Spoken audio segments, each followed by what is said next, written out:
Hey, today I want to talk about Typeform. I think it is a great tool if you're working with any kind of lead gen business or you are willing to try something new that involves lead generation, lead creation, and promoting any kind of feature that would make people sign up for something. And I think it is a great alternative for any landing pages or anything that you could actually build on the website. It can help out the landing page, and you can make people go to a Typeform from a landing page to fill out the form, but you can as well just use it pretty good instead of a landing page. This though is not a Typeform sales pitch. I'm not selling the tool, and you can actually use it for free at some limited capacity. What I want to talk about is a few features that are actually quite exciting inside the Typeform, and you can use it to monitor some of the things kind of in the background, and that would allow you to actually collect some of the data or use it inside the form. I'm going to be showing it on just a sandbox kind of form, which would be super simple. And what we want to see is on the logic tab, there are two data types that can be used inside the form, and I want to explain a little bit about those because I think they were explained quite well on the Typeform side, but there was still some of the things to discover while I tried to work with them. So first one is variables, and variables is a custom hidden variable that would live in the background of your form. These are some of the things that can be calculated in the background. This is purely for the background calculation though. And this is something that can be either used inside the form, or this is something that would actually show up in the results in the submitted form for the user. You can use the values of these variables inside the form to either like address the user or communicate something to the user, but this is not something that you can get externally into the Typeform. Hidden fields is a different type of hidden data point, which is about getting external data into your form, but not include or not to operate on these fields going forward. So, and this is sort of important to distinguish between each other. So hidden fields are the ones that you would use to actually get the fields in your form, and then basically to store the information and not really process it. So as an example, we can say like, okay, let's add an email, and we can save it. So as soon as we save, we see that there is a hidden field that would show up in before your form in the logic. And this is something that you will not see anywhere outside the logic tab. But what would happen is that the hidden field has an email. And what you can do inside the question, let's go to the question analysis. We can say, hey, email. This does not make much sense. You should rather use a name. But what it would work for is if you have a list of users that you are addressing with an email, and you want these users to give you some additional information, you can pass the email into the form, have it stored as a hidden field, and then it would be saved in the results, and you would have the data from the form personalized. And this is relevant if you're building some form to actually place like an order, or to apply for something, for some service, and you would know who actually did it from the form. The way it works is if you click publish, it would give you a link. And if you go to the right hand side of the link, you actually would see that there is a hash sign, and then email equals 5x's. So the 5x's is the part that you would need to replace with any type of placeholder that you would use in your MailChimp, HubSpot, whatever Klaviyo, whatever email marketing platform you're going to be using. And the same goes with other hidden fields that you have. So let's say we add a logic with another hidden fields. Let's say we add a name and customer. And let's say we imagine that the name would have an existing name and the customer would be something from our database, which would say to us either true or false. Basically, if it is a customer, then we say like one thing. If it's not a customer, then there would be something else. So let's create a new question. It would be a short text. And it doesn't really matter what that would be. So we have a logic of 2 questions. And then what we can do is actually say that, okay, let's have some logic, and we can say, like by default, it's gonna go like in order, one by one, but we can add another rule. If customer is equal to true, and let's imagine that's a text, then go to question 2 and done, and we are gonna save it. And basically now, when someone lands on the form, if it is a customer, they would go directly to the question 2. If it's not a customer, then they would go to question 1. And then they would go to question 2, which is basically, you would adjust the logic of your form based on any kind of information that you can pass into the form. What I want to also talk about is a very cool thing, which is the hidden variables, and those you can use to actually make some calculations. And this is actually a little bit mind-blowing, because you can use calculations to calculate. So let's quickly jump into the variables, and I will show you. Like there is a default variable. There's 2 of them. So one is score and the other one is price. And let me just very quickly show you the logic. Like there is a logic for question 1, and let's add the rule. If someone chooses the choice 1, then we can actually say that we want to add score. And then here's the thing: we cannot add any numbers, any like direct numbers into the calculations. So you have the variables, but if you want to manipulate the numbers somehow, then you actually have to add different fixed numbers as variables so that you can reuse them. Let me show you. It's easier to show than explain probably. So we add, let's say we add a variable 0, it would be equal to 0. Then a variable 10, it would be equal to 10, and then a variable, let's say 100, and that would be equal to 100. And we can go, just for the sake of future example, let me show you, give you 50. Okay, so we're gonna save that, and let's say that we'll add a rule, and we'll say if the answer to question 1 is choice 1, which would be any first choice, then we say that the score, we're gonna add 10 to the score. And we're gonna add another rule.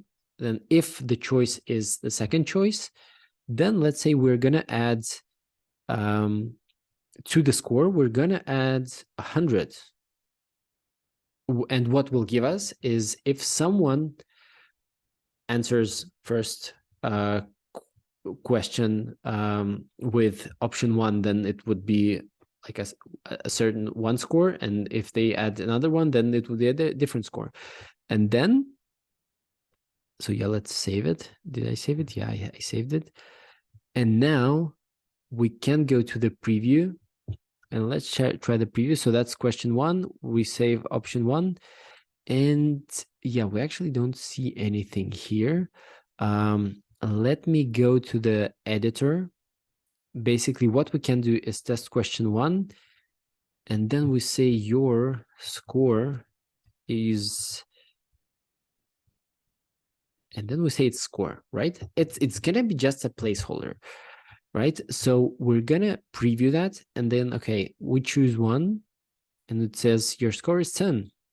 But if we go back and we make choice 2, then your score is 100. And this is very cool because you can actually do lead qualification inside the form, and then by the time someone submits some response, you would also have scoring of these leads based on whatever questions they had. And with these manipulations, you can actually have multiple questions, and for every question you would have a different alteration for your score, which I think is amazing. Then instead of the score, you can actually calculate anything, and one of the options that exists right here is the price. So let me add another question. So in order to actually add the price into the calculation, you have to have a payment option, and the payment option would be something that is connected to Stripe. So right now it says that you would be charged 0, and you can enter some amount which you would be charged, and this is going to be a default amount, basically a default pricing that you would have. What we will do right now is, let me delete this question, and the first one I would actually change to, let's say, bill me 50 euros, and the second one would be bill me 100 euros, right? And now what we can do, and this is going to be pretty cool, is we can actually manipulate this number based on the questions. Let's do that. The trouble that we have with the logic is that if we are talking about, let's manipulate the price. So now we have the price variable because we enabled the payment option. So the problem is that for what we can do is, for numerical variables, we can only add, divide, subtract, and multiply. And for text variables, we can only replace. So we cannot replace the price with something, and that's kind of, I think, a little bit weird, but we can still live with that. What we can do is we can multiply price by variable 0. And this we do always, right? So we actually start off this question by multiplying price by 0, which would give us 0. And then we add a different rule. If the option is bill me 50, then we say that let's add, we have a variable 50 to price. Or if the option is B, if the user told us bill me 100, we add 100 to the price. And let's see how that's going to work. That's actually that's pretty cool. So let's preview that.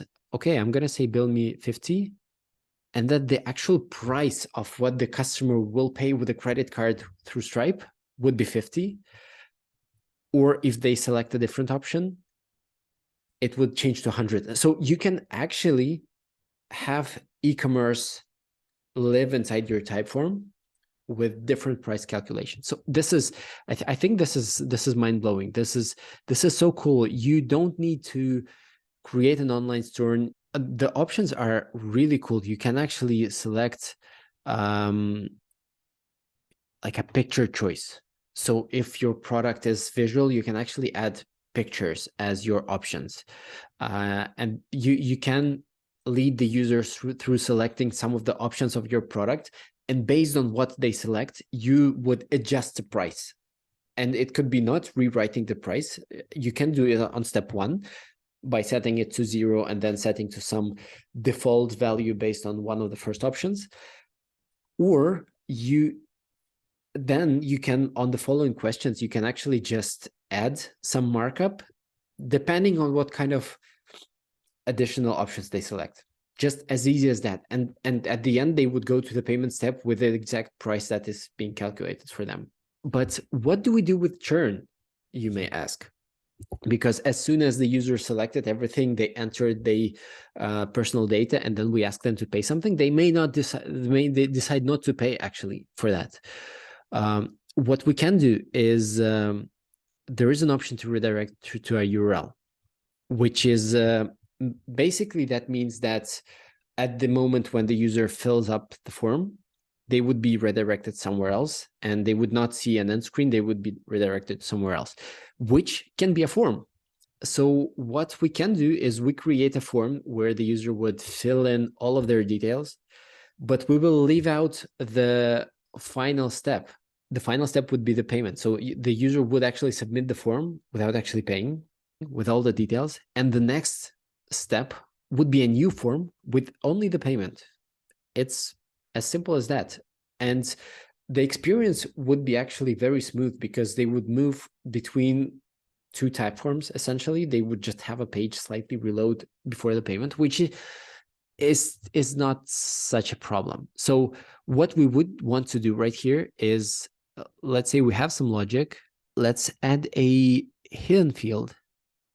And the hidden field would actually, and this is what we're going to do for the next form. It can be the price, but we cannot actually name it price because we already have it. Let's have it as like external price. And what we can do for this ending is we would use the link for the Typeform, which would be Typeform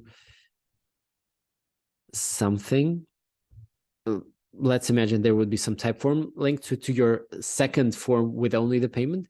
And what would you be able to do is actually say that the external price is equal to price. So you would calculate the price based on their first information. And then on the next step, you would actually just pass the price. And you can also pass, let's say, pass the email. So we have the first form where the user actually submitted all of their information about what do they want, and then we will redirect them to the second form, which will know from the hidden fields whatever they filled in. They would know their personal data. They would know some. We can come up with actually even some identifier of the form, and then they would finish up the payment. So in case the user decides not to pay, or your future customer decides not to pay immediately, they would leave the form after they see the Stripe payment window, but you would have their request already collected. You would have their personal data. You can reach out to them to check maybe the payment failed and they just need to have an option to do it again, or maybe you can offer them a discount. Maybe you can help them finish this final step. That's pretty much it.